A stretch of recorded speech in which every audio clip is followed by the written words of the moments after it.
correct me if I'm wrong, the one and only picture you did with her was The Night of the Hunter. That's right. And could you reflect on her as an actress and a human being, if you would? She always spoke highly of you when I talked to her. Well, she was wonderful. She was very serene and she had great patience. I remember when her name came up and I was talking to Charles Laughton, and I said, don't you think she's a bit frail? And he said, I'll show you frail. And he took me in the projection room and showed me the thing from way down east where she's out on the ice floe in the Niagara River. And that didn't look too frail. No, I was going to say, you sure aren't frail in that scene, are you? No, not her. No. No. She's just about ready to go over when Barthelmess grabs her. Yeah. So how about Charles Laughton, Mr. Mitchum? This is the first picture, and I think the only one he ever directed. I believe that's right, yeah. How was he as a director? How did he handle the actors? He was marvelous. He was a great appreciator, and he was almost inspiring, you know.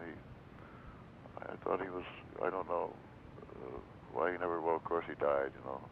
But he never really directed after that, did he? No, he died. Yeah, right. But oh yes, he was the perfect director. He was, wasn't he? Yes, he was. Yeah. He actually did the script on that thing. He did. Yeah. Didn't James Agee do it, Mr. Mitchum? James Agee turned in a thing that looked like a WPA project. It weighed 18 pounds, and Charles at the same time was preparing the Kane Beauty Court Martial for the theater. And at the same time, doing the script of Night of the Hunter. For heaven's sakes! He never, received credit for it. But no, I didn't know that until you mentioned it. Oh, that's right. When you first got the script sent to you by Paul Gregory. No, Charles sent me the book. Charles sent you the book. Yeah.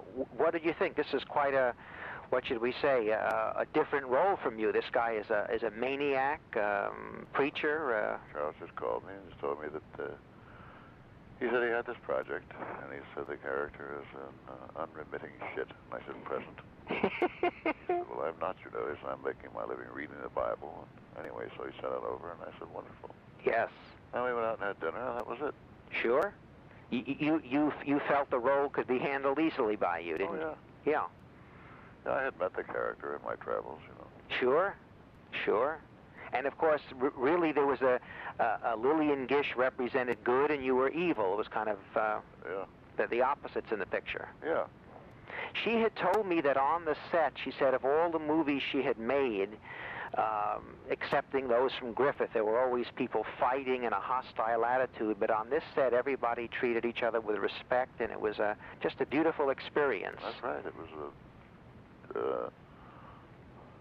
Charles kept a sort of harmonious balance throughout the whole thing, and we all got along very well. Interesting. She didn't think the combination of all of you before she got to work with you would be, harmonious. But she was wrong, she said. We've discussed it, since then, on a rare occasion when I've seen her. Yes. And we both look back fondly on it. Yes.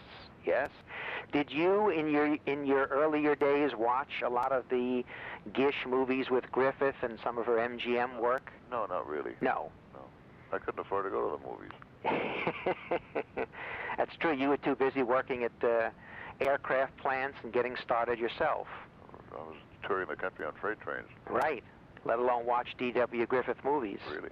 So I remember speaking to William Boyd, and he said you were in one of his early films. Hoppy Serves a Writ, I think it was. Yeah, it was the first one, yeah. Right. So I worked in 6 of those. That was my road game. Yes. He was a big star in his day, Mr. Mitchum. Oh, yeah. Bill Boyd. Yeah. So you did I think you did the Leather Burners with him. Remember those titles? Yeah. Cold Comrades, False Colors. Right. I did 6 of them. Yeah. And so that was the way you kind of got started in films. That's right. But I think Lillian Gish is probably the greatest actress of the silent screen, of that era. I think with her passing Saturday, that whole era is now gone. Yeah, really. It's kind of sad, isn't it? Huh? It is. Yeah. Indeed, yes. Because she was really one of the great stars of all time, in my opinion. A great lady. Too. Yes. Were you friends after the film? Did you keep? Oh, sure. As I say, on the rare occasions when I saw her. Yes. And the film initially did not do well the night of the 100 when it came out, financially. Well, I never, I don't know about those things. You know, how about the reviews? They were quite positive. I don't remember that either, really. Do you read your reviews, or you don't really give a damn? Not often. I just, they say that's a wrap, I clock out and I'm gone. That's the end of it.